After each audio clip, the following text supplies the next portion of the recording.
Hi and welcome along to this video. This is just going to be a really quick video just to announce something new that I have literally just created. Now in the description of this video there is a link to a Google form, and this Google form is going to be our community flight request form. So I'm going to post this on here, I'm going to post it on Twitter, and feel free to share it with friends or anyone else who may want me to do a flight. Now this enables you essentially to put flight requests in for me to do, and I will be able to see all the responses and then pick a flight and do it on stream. So there are several obviously criteria that are needed in this form. It's going to ask you for your departure airport, which you need to put in. You can either put in the code for the airport. If you don't know the code, just put in the name. So let's say you want to go to you want us to start from New York, you could put in New York or John Kennedy, or you could put in KJFK, that's the code. And then let's say you want us to go to Los Angeles as the arrival airport, which you're going to have to put in. You can either put Los Angeles or you could put KLAX, that's the code. So either of those will work. You also need to put the aircraft you want me to do it in, so make sure it's an aircraft I have. I have a lot of aircraft, so I don't think that's really going to be a problem, and I'm sure I can find a freeware one somewhere, say for FSX. So put in the aircraft you want me to do it in. What else? You need to say what platform you want me to do it in, so you can either say Eurofly or FSX, and whatever you say I will do. So if you put Eurofly, I will do it on Eurofly. Eurofly 2 for now, and if you want FSX then we can do that as well. So that's the required criteria. Now just a few rules here. Don't go obviously crazy, I'm not going to be doing 15-hour long flights or something like mega long hauls, or 10-hour flights just for the fun of it. This is not how it works. Obviously longer flights are okay, but when you're getting past 4 or 5 hours, that's when it's really going to be a bit kind of a problem.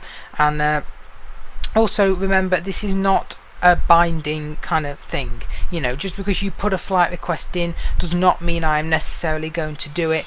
Do not come in and say, you haven't done my flight request, why didn't you do my flight request? Because this is for me to look at flight requests and go, yeah, let's do that, and so you can tell me what sort of things you want to be doing. But obviously, like I say, that does not mean that I have to do your flight request, and if I do not do your flight request, then I am not following this properly. So this can be anything you want. It can be, if you want to do a GA thing and it's a 20-minute flight, then that's fine. Equally, if you want to do a jet flight across somewhere, then that's fine. Because we do a lot of flights, I think, on the stream around Europe.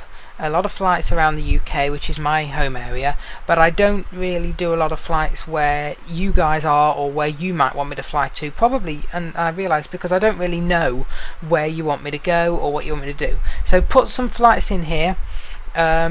It's obviously going to take me a while because if I get a good few flights, then I'm not going to be doing them all in one go. So like I say, don't expect that I'm going to do it in one go, but it just gives me an idea of what people want, and an idea that I don't have to keep planning a stream. I can go on there, get a flight request up, and just get ready and go.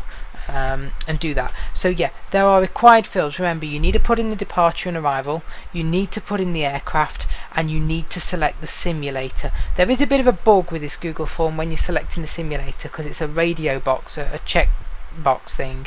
There's either Eurofly or FSX. When you check one of them, it still says it's unchecked. So if I check Eurofly, it will still say radio button Eurofly unchecked, but as long as you check it, it's fine. And if there's any queries, then I will get back to you. There's also a box to put in your email address, which you probably will need to do. So pop in your email address there, and then just so that if there's a problem with your flight request, if like there's something that's not filled in correctly, or I don't understand something that you've put, I can email you and just be like, okay, what do you want me to do here with this? What's the flight request?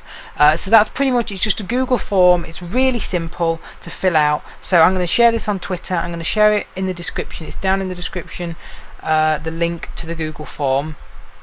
And I'll put it on Twitter, like I say. I'll send it out to a few mailing lists, and remember, this isn't limited, it's FSX and Eurofly, so enjoy it. I hope it's a bit of a different way for us to connect, with flights instead of me just doing the ones that I want to do all the time. Remember, it's varying, so I don't mind if you want to do prop aircraft, GA, if you want to do jets. You know, we'll try it all, because this is down to you, and it's your flight request form.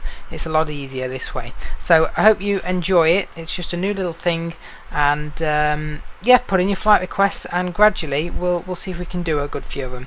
Right, thanks for watching. Links down in the description. Go and click on that and fill out the form. Save it perhaps somewhere, so if you find a flight that you want me to do in the future, and yeah, that'll be a cool one, then we can do that, and that will work. So okay, thanks for watching. I'll see you in the next video. Stop recording, split buttons up.